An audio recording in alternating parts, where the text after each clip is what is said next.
अस्सलामुअलैकुम मोहतरम नाजरीन दोस्तों, जी हाँ, आपको हज करने से कोई भी नहीं रोक सकता यदि आप ये काम कर रहे हैं। कौन से काम जानेंगे इस वीडियो में, बने रहिए हमारे साथ। दोस्तों वीडियो पूरा ज़रूर देखना ताकि आपको सारी जानकारियाँ मिल सकें और अल्लाह तबारक व तआला आपको और हमें हाजी और नमाजी बना दे और अल्लाह तबारक व तआला आपके और हमारे वालिदैन को भी हाजी नमाजी बना दे। दोस्तों कमेंट सेक्शन में आमीन ज़रूर लिख दें।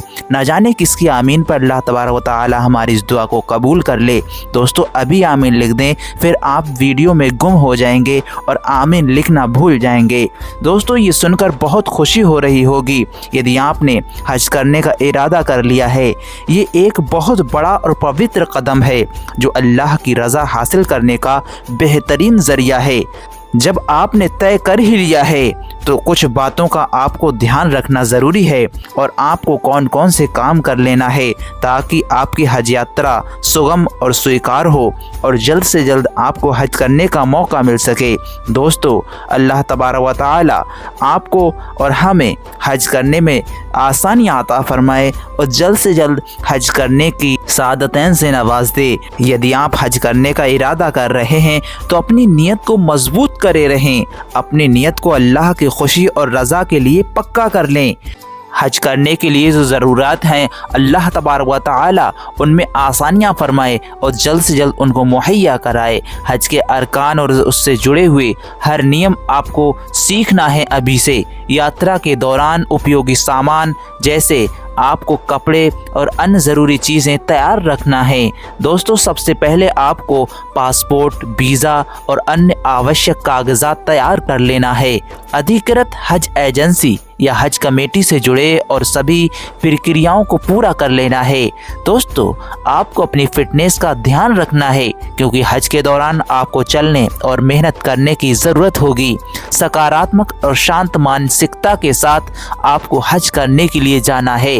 सुनिश्चित करना है कि आपका खर्च हलाल और उचित हो। अपनी गैर मौजूदगी में परिवार और उनकी जिम्मेदारियों का ख्याल रखने की व्यवस्था करके जाना है।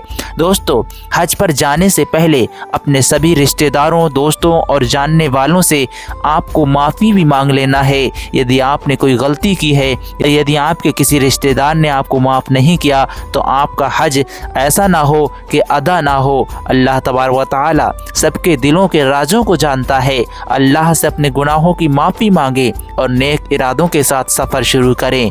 हज पर जाने से पहले अपनी खुशी को सभी के साथ साझा करें और सबकी दुआएं लें। अल्लाह तबारक व तआला आपको हज ज़रूर कराएगा। यदि आपने अपने दिल में ठान ली है कि मुझे हज करना है तो इंशाअल्लाह आप हज ज़रूर करेंगे और अल्लाह तबारक व तआला उसके लिए असबाब मुहैया कराएगा।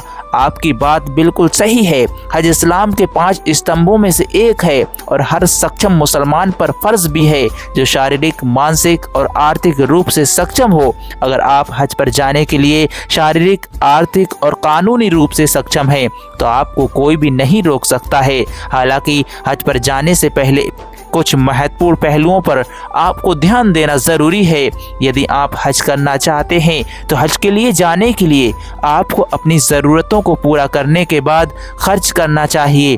परिवार की जिम्मेदारियां पहले ही पूरी होनी चाहिए। आपको हज के लिए ज़रूरी वीज़ा और सरकारी अनुमति लेनी होगी। इसके लिए हज कमेटी या निजी ट्रैवल एजेंसी से संपर्क करना होगा। हज का उद्देश्य केवल अल्लाह की रज़ा और भलाई का इरादा करना होना चाहिए। इसे ईमानदारी और धार्मिक भावना से करना ज़रूरी है। अगर कोई अनुचित कारणों से आपको रोकता है या आपको हज करने के लिए नहीं जाने देता है तो आप उस पर धार्मिक, कानूनी और सामाजिक दृष्टिकोण से समाधान पा सकते हैं।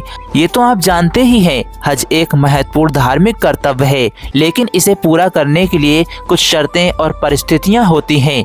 आपको हज करने के लिए ये कारण रोक सकते हैं। यदि आपके पास पास हज का खर्च उठाने की क्षमता नहीं है या हज के बाद परिवार की ज़रूरतों को पूरा करने के लिए पर्याप्त धन नहीं बचता है, हज पर जाने के लिए बिना कर्ज या उधार लिए सक्षम होना ज़रूरी है। अगर आप शारीरिक रूप से बीमार हैं या हज के दौरान सफ़र और वहाँ के धार्मिक कर्तव्यों को पूरा करने में सक्षम नहीं हैं, गंभीर बीमारियों या अपंगता के कारण हज करना मुश्किल हो सकता है। यदि आपके पास वैध पासपोर्ट या वीज़ा नहीं है, यदि सरकार या प्रशासन की ओर से किसी कारणवश यात्रा पर प्रतिबंध है, तो आप हज करने के लिए नहीं जा सकते हैं। यदि आप महिला हैं और आपके साथ महरम यानी शरीयत के अनुसार निकटतम पुरुष रिश्तेदार जैसे पति या भाई या पिता नहीं है, तो महिलाओं के लिए हज पर महरम के बिना जाना प्रतिबंधित हो सकता है। लेकिन अब भारत सरकार ने 4 महिलाओं के ग्रुप के साथ आपका जाना शुरू करवा दिया है। आप महिला हैं और आपके साथ कोई महरम नहीं है, तो आप 4 महिलाओं का ग्रुप बनाकर हज करने के लिए जा सकते हैं। दोस्तों, हज करने के लिए आपकी नीयत सच्ची होनी चाहिए। अगर आप मानसिक रूप से तैयार नहीं हैं या आपके इरादे धार्मिक रूप से ईमानदार नहीं हैं, तो हज स्थगित करना उचित हो सकता है। हज इस्लाम में उन लोगों पर फर्ज है जो शारीरिक, मानसिक, आर्थिक और कानूनी रूप से सक्षम हैं।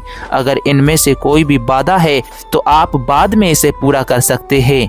आप खुशी से हज करने के लिए जा सकते हैं अगर आप शारीरिक, मानसिक, आर्थिक और कानूनी रूप से सक्षम हैं। हज इस्लाम में एक पवित्र कर्तव्य है और इसे पूरे दिल और खुशी के साथ अदा करना चाहिए। अपनी यात्रा को सुखद और सफल बनाने के लिए आपको ये महत्वपूर्ण बातें ध्यान रखना है। दोस्तों, सुनिश्चित करना है कि आपके पास हज का खर्च उठाने के लिए पर्याप्त धन है। हज पर जाने के बाद परिवार की ज़रूरतें और जिम्मेदारियां सुरक्षित हैं।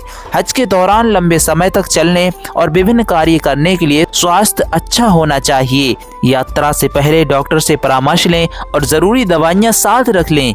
अल्लाह से दुआ करते रहें कि आपका हज कबूल हो और आप इसे ईमानदारी और खुशी से पूरा कर सकें। आपकी नीयत केवल अल्लाह की रज़ा और भलाई के लिए होनी चाहिए। दोस्तों, समय पर पासपोर्ट, वीज़ा और अन्य आवश्यक दस्तावेज तैयार करा लें। हज कमेटी या किसी अधिकृत एजेंसी के माध्यम से आवेदन करना होगा। हज के अरकान और प्रक्रियाओं को अच्छी तरह से समझ लें।